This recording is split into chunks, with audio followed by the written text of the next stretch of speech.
Hi అండి అందరికి. అందరూ ఎలా ఉన్నారు? లాస్ట్ షార్ట్ వీడియోలో చెప్పా కదా, మేము పండగ రోజు ఊరికి ఇంట్లో ఏముంటామని అలా బయటకు వెళ్దాం అనుకున్నామని. ఇంకా లంచ్ కూడా బయటే చేసేసి ఇక డిమార్ట్కి వెళ్ళి మాకు 2 months కావాల్సిన సరుకులన్నీ తీసుకొచ్చుకుందామని బయలుదేరాము. ఇంకా నాకేమో ఫోటోలు పిచ్చి బాగుంటది, మా ఆయనకేమో అస్సలు ఇష్టం ఉండదు ఫోటోలన్నా వీడియోలన్నా. ఇంక ఈ రోజు పండగ కదా చిన్ను, ఒక 4 ఫోటోలు దిగుదాం ఆగంటే మేము రెడీగా తోలుకునే ఊబర్ బుక్ చేసిండు. ఆ ఆటో ఆయన ఏమో తొందరగా వచ్చేసిండు, దగ్గరలో ఉన్నాడేమో.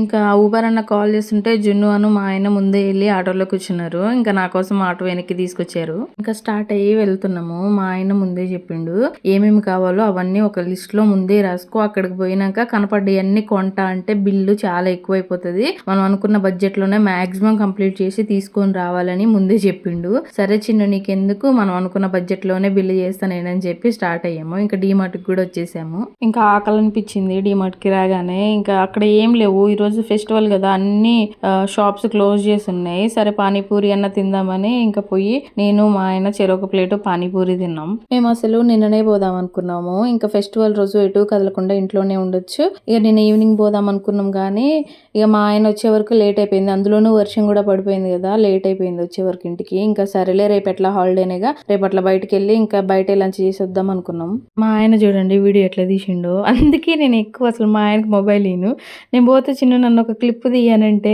అసలు కెమెరా ఎంత బ్లర్ ఉంది, కొంచెం అన్నా క్లీన్ చేసి కూడా తీయలేదు, అట్లనే తీసిండు. అందుకే మ్యాక్సిమం మీరు గమనిస్తే నా వీడియోలలో జిన్నుగాడు మా ఆయనే ఎక్కువ కనిపిస్తాడు. నేను కనిపించినా కూడా సెల్ఫీలోనే కనిపిస్తా. ఇట్లా నార్మల్గా కెమెరా ఇచ్చి నన్ను తీచిను అంటే మా ఆయన అస్సలు తీయరాదు. మా ఆయనకి ఇంకా అట్లా తీసాడు, అంత బ్లర్ ఉంది చూసిరా, ఎవరు గింతన్నా క్లీన్ చేయలేదు. మా ఆయనకి ఎంత సిగ్గు అంటే మామూలు సిగ్గు కాదు. కెమెరా పట్టుకొని నన్ను ఒక 2 క్లిప్లన్నా తీసిన్ను డీమార్ట్లో అటు ఇటు తిరుగుతా అంటే వాళ్ళు చూస్తారు, వీళ్ళు చూస్తారు, వాళ్ళు తిడతారు, వీళ్ళు తిడతారు అని అస్సలు తీయట్లేడు, సిగ్గుపడతా ఉన్నాడు ఒకటే. నేనైతే ఎంత డేర్ గా తీస్తానో, వాళ్ళు చూస్తే ఏమైతుంది, వాళ్ళు కొద్దిసేపు ఉంటారు, మళ్ళీ మనకు కనిపిస్తారో లేదో కూడా తెలియదు అసలు వాళ్ళు బయట. మా ఆయనకి చెప్తే వినడు, మన పని మనం చేసుకుందాం అంటే వినడు. వాళ్ళు చూస్తారు, వాళ్ళు చూస్తారు, నేను తీయను అంటాడు. ఆయన భయంగానే వీడియో తీస్తుంటే ఒక ఆమె చూసి వీడియో తీయొద్దు ఇందులో అని చెప్పింది. ఇంకా ఇంట్లోకి కావాల్సిన సరుకులన్నీ తీసుకున్నాము. అప్పటికే భయం అవుతుంది, బిల్లు చాలా అయ్యేటట్టే ఉందని ఆడికి అనుకున్నాము. మా ఆయన బిల్ చేయించాడు. కావాల్సిన సరుకులన్నీ గ్రౌండ్ ఫ్లోర్ లోనే ఉంటాయి, కానీ ఖచ్చితంగా 3rd floor దాకా వెళ్ళి రావాల్సిందే. ఏమీ కొనకపోయినా కూడా అట్లా తిరిగి రావాలి, అదొక సంతోషం నాకు. మా ఆయనేమో ఆల్రెడీ కిందనే అన్ని తీసుకున్నావు, మళ్ళీ పైకి పోయి ఇంకెంత బిల్ చేయాలని చూస్తున్నావు, ఎందుకు పైకి అని వద్దని ఆపుతుండ్రు నన్ను ఒకటే. నేనేమో ఉత్తగనన్నా చూసి రాదు, నువ్వేం కొనొద్దులే, నేనేం తీసుకోను, ఉత్తగా చూసి వస్తా అసలు ఏమున్నాయో అని. ఇంకా 2nd floor లో అన్ని ప్లాస్టిక్ డబ్బాలు ఉంటాయి, టిఫిన్ బాక్స్లు, వాటర్ బాటిల్లు, ఇట్లాంటివి ఎక్సెట్రా. ఇంకా 3rd floor లో బట్టలు ఉంటాయి అన్ని. ఇంకా బట్టలు మనం వేడగొంటాం, మస్తు రేట్లు ఉంటాయి ఇందులో. తక్కువ అంటారు కానీ చాలా ఎక్కువ ఉంటాయి, నాకైతే చాలా ఎక్కువ అనిపిస్తుంది డిమార్ట్ లోని రేట్లు. మేము ఇంటి నుంచి బయలుదేరేటప్పుడు 3000 లో బిల్ చేసుకుందాము, కొన్ని ఐటమ్స్ ఓన్లీ ఇంట్లోకి కావాల్సిన వరకే కొనుక్కుందాం అనుకున్నాము.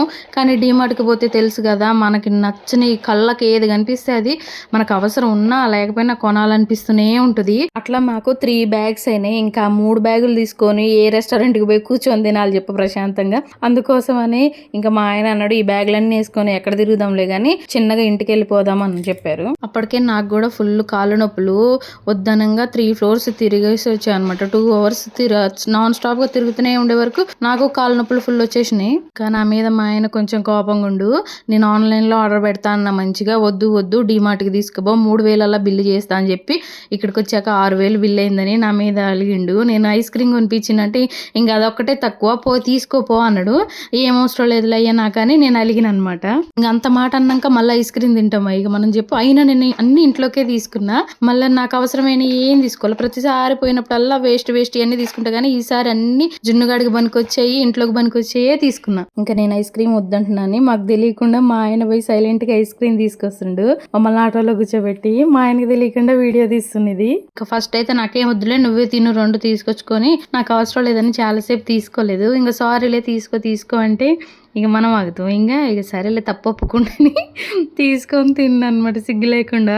ఇంకా డీమార్ట్ లో హడావిడిలో నా ఇయర్ రింగ్ ఎక్కడో పోయింది. రెస్టారెంట్ కి పోయే ఓపిక లేక ఇక ఇద్దరం ఇంటికే బయలుదేరిపోయాము.